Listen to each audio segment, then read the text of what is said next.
Hello, I'm Elizabeth Barry, and you are in the Design Your Mind to Be Kind course.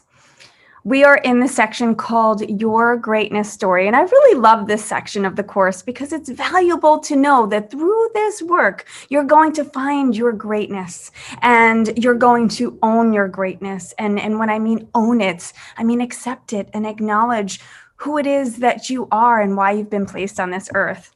You see, opening up to effective communication, to a little bit of vulnerability and being comfortable in the uncomfortable includes looking at your communication habits and saying to yourself, am I able to fix this? Am I able to tame the reactor inside of me so that I can breathe and smile and to stop being fed up with being who we are, right? Our communication habits can be pretty awful. We can be such big reactors. How do I know this? Well, I was a reactor in my past, and that is why I've become the kind communicator, because I've learned the tools that I've applied, and now I write about them. I teach them. I am a course creator now. I have a podcast and I have a coaching company based on these very principles that you're learning in this course.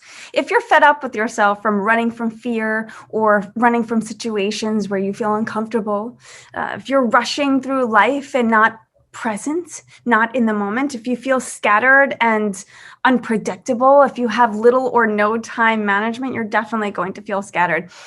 How about for many of you who feel jealous, who are in that comparison mode, using that measuring stick from the ego, right? If you're guilty, if you carry guilt, it's almost as if you're carrying this anchor through the sand and you're just giving yourself this extra weight, almost as if like in the Kind Communicator course where we were carrying around these heavy bricks in our backpacks, our imaginary backpacks, living in our past wounds and then carrying them, holding the truth that we wish to speak inside of us, or anything that you can think of right now that hinders you from your greatness. This is where the work begins. This is where the work begins. It's just almost as if you're like a bird pruning its feathers, right? You're pruning your habits so that you can rewrite your story of life, changing habits, shifting and pruning away. You see, if you start to make assumptions or excuses for things, or you act prematurely or act falsely, going for that fool's gold, right? Shiny object syndrome. This is your chance to rewrite your greatness story right here in this section of the course. You see, this is where the work of the purpose of your life and the purpose of the kindness innovation comes into play to help you feel like you again. Your self-belief muscles are being retrained in the gym of your mind as you design your mind to be kind. Through this course, I'm going to ask you to open yourself up to your embarrassments, to fall in love with your embarrassments and to own them. It takes a lot of courage to do that. And the more that you do it, the more that you apply this work, the more that you open yourself up to authenticity and go beyond the ego, spreading your wings like a bird and being fully accountable for being you, the whole you, including your flaws and mistakes, right? Pruning your feathers so that you're beautiful on the inside and out, coming from the mind and the heart. It's so very similar to that bird pruning. So it's important to pluck your feathers. And it's important to take away the things that don't work, to take everything out that does not belong, that does not serve you.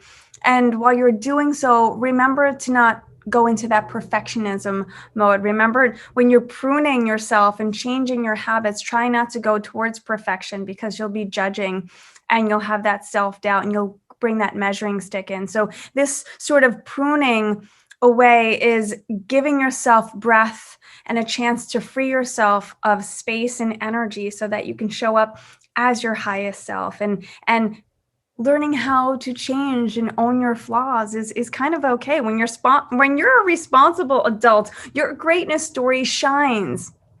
Your greatness story shows up and taps you on the shoulder to say, "Ooh, what have you written? Let's keep going. Let's keep writing away."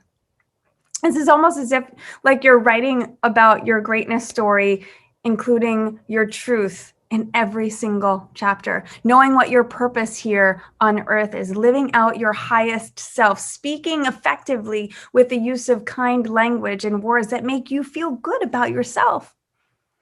Are there going to be some blank pages in your greatness story? I'm sure. I'm sure there will be. There is going to be times when you don't know which way to turn, and you're going to feel stuck. You're going to pause and reflect, and you might feel limited from your beliefs. And that's when I ask that you go beyond the ego and to be authentic and to be okay with some pages that have nothing on them. But if you think about your heart as the pen, you'll always be ready to write.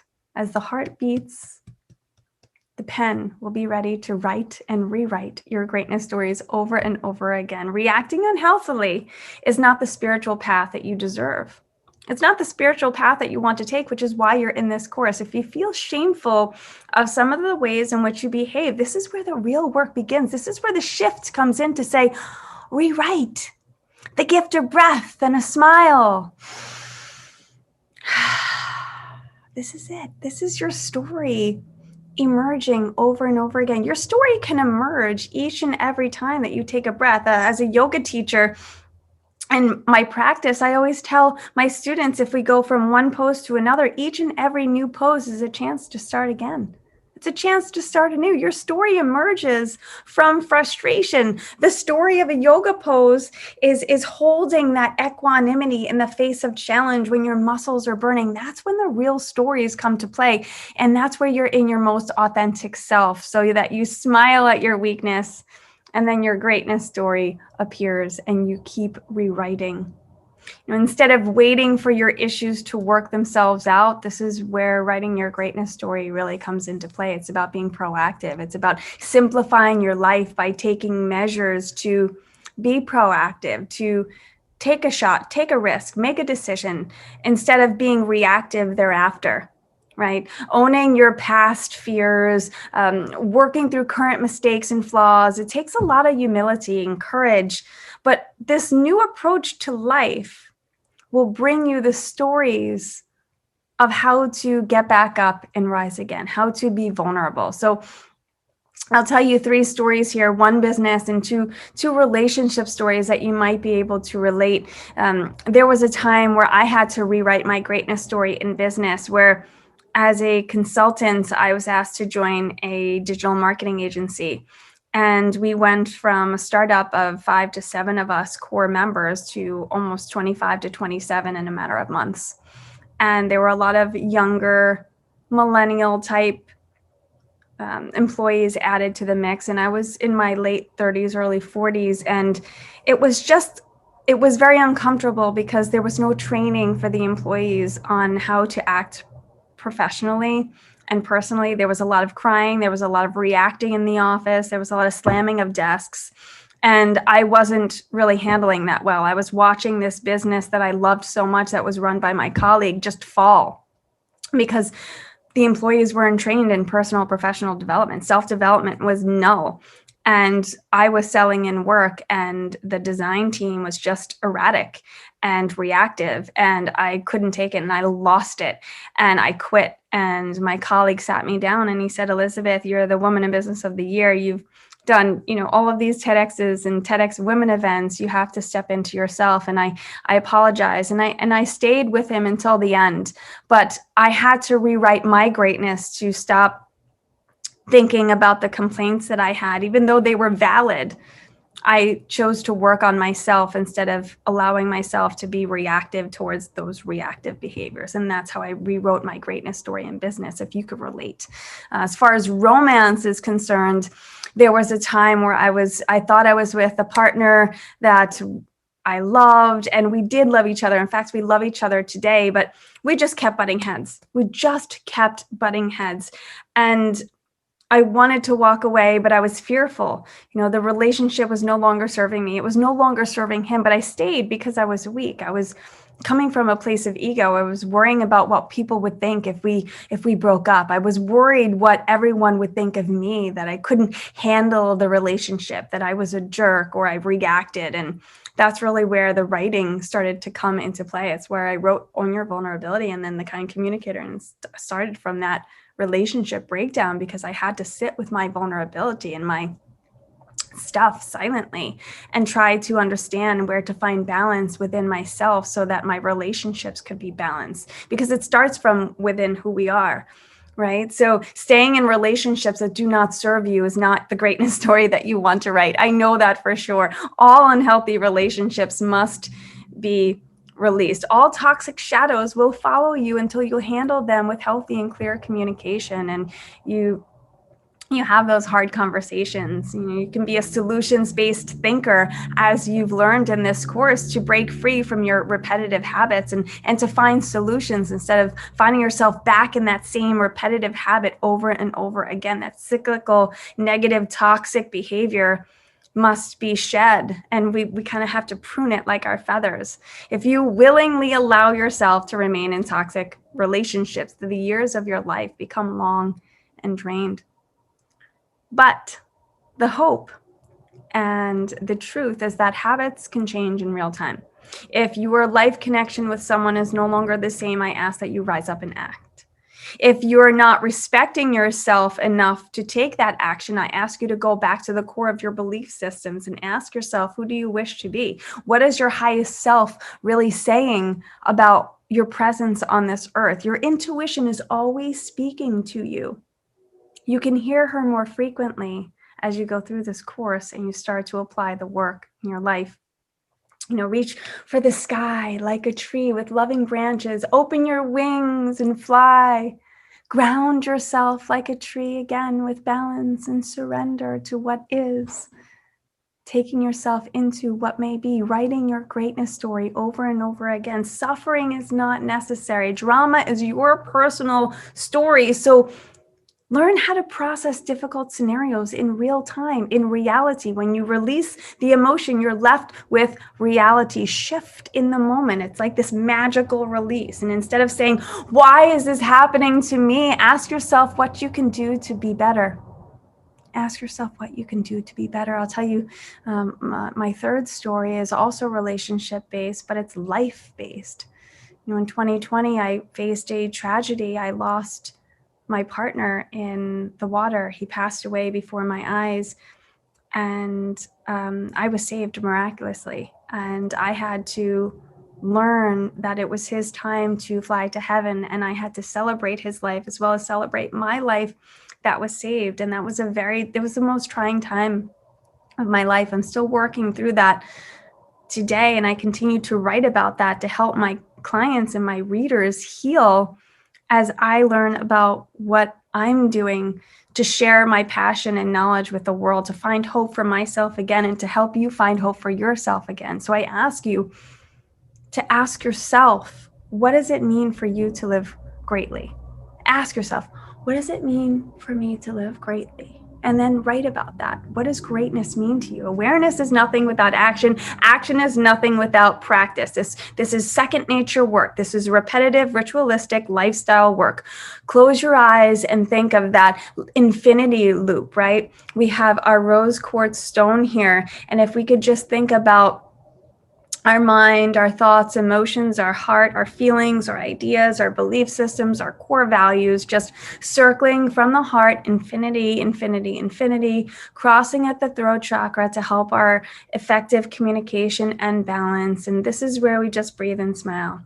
This is where we learn that the greatness stories will continuously arrive, just like the infinity loop is telling us that there are things that are going to happen when you transform into this vibrational understanding that your story is your life. You're like a character in your favorite book. There are plot twists, there are turns, there are chapters and characters that arrive that are unexpected and mysterious, miraculous sometimes.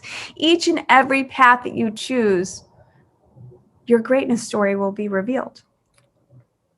And we're going to choose a lot of paths, right? So that's where our greatness story is being rewritten over and over again. Write and rewrite as many times as you need to beckon the call of your existence. Instead of fearing where you're headed, accept and acknowledge. And I know it's tough. I did it myself. I was run over by a boat. I lost the love of my life in the water. I had to move my home. I had to reshape my business. And a lot of it was fear and financial and scared and sad and sorrow, but I chose to smile in the face of anger and adversity and sadness, and I chose peace, and I found peace, and I'm still finding that peace. I ask that you trust the process with me and to commit to being the you that you wish to be. There's going to be plot changes. There's going to be new characters. Maybe you turn into a new character yourself. Maybe there's a sequel in your greatness story. There's going to be. You are the protagonist of your greatness story. You can make it any way that you wish. Each and every story that you write, it's going to build a new foundation that you can build upon, right? As you ground yourself like a tree or spread your wings like a bird to fly. If your mind tries to complicate things, which it will, I ask that you focus and concentrate. I ask that you breathe and smile. That simplicity of breath and a smile, to keep reaching for your dreams, to speak your truth, to act kindly, directly, thoughtfully, respectfully, and lessen the trail of your unspoken words. That means that you speak your truth. As you diffuse toxic behaviors inside of you and you replace them with the habits, you leave the weight of the burdens of your life behind in your story, in your greatness story. See, because running is so very easy. If you take out the emotion, you're left with reality. That's what I learned in the relationship where we were butting heads. I was just being so reactive and emotional that the reality was that our relationship didn't work anymore. And we still loved each other. It just didn't work. Suffering ends when your running ends. When you stop running from pain, you understand the pain and you find your purpose. Right? It's like standing grounded like a tree, or reaching up to the skies with your branches, flying free like a bird, feeling the wonder and the awe of designing your mind to be kind with a new greatness story to tell and retell, and perhaps a new place to land each and every time like a bird. Now we'll end this section with the idea of your greatness story and trust. Your greatness story and trust are built together, right? To write a new greatness story, you must trust in something. Maybe trust in yourself. Start with trusting in yourself, that determination, that will, that grit, that perseverance, the goals, the wisdom that you have, the dreams, everything that you want to come to a reality will, if you wish for it to, if you trust and you believe, if you have faith in your journey, if you reveal your earthly purpose here over and over again, it will be revealed back to you, right? The law of attraction is thoughts become things. Now, yeah, it's going to rain. It's going to be difficult. There's going to be storms, but you can still see the sun when it rains. The flower still stands after a storm. She may be a little bit battered, but she still stands. She's still there. So I ask that you keep writing and rewriting your greatness stories of life. You can't control the weather of your days, but you can provide cover from the storms of your life. You can change the habit of running to standing still and being in the present moment instead of rushing, and face what's coming at you with your highest self as you design your mind to be kind and use your heart, that is the pen, to write, rewrite, and rewrite.